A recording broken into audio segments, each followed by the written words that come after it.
Agents, Spy Master Sly here. I'm here to share another streamer tip with all of you.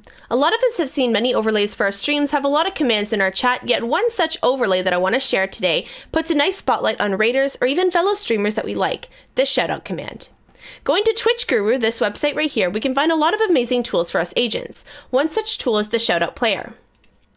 This tool is really cool because it will play a clip of the streamer's channel that's shouted out.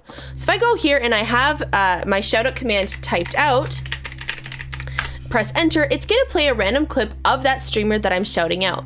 Now it can be from the past or it can be from, a present day stream, but it's a really cool way to give them some kind of, notice. Okay, so when you first open this Shoutout Player here, you're asked for your username. So you just type in your Twitch username, double check for spelling.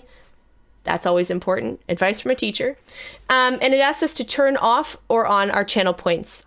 So do you want it to be turned on from channel points or just your mods and yourself having the shoutout command? So I'm going to turn off because I don't want that option. Also, I'm going to have a max duration set to 10 seconds. In my case, I would recommend no more than 15 seconds, so 10 to 15. And I'm going to keep my text on, so where it says check out this streamer at the very top. However, it also asks if I want to mute. Now, I am going to click off the mute because I don't want to have any other, DMCA issues that may arise if there's some kind of music playing in the background.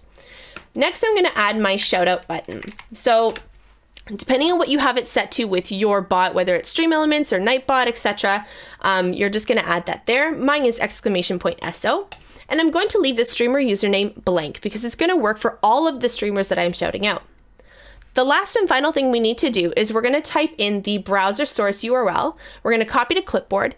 And of course, we're going to go into OBS and simply enough, we're going to add a browser source. So click the plus button there, click browser source, paste it in, and you're set to go. If you have any questions about browser sources or you want to know more information about how we can use this on our streams, please let me know and I'd be more than happy to help you out in the near future. Spy Master, out.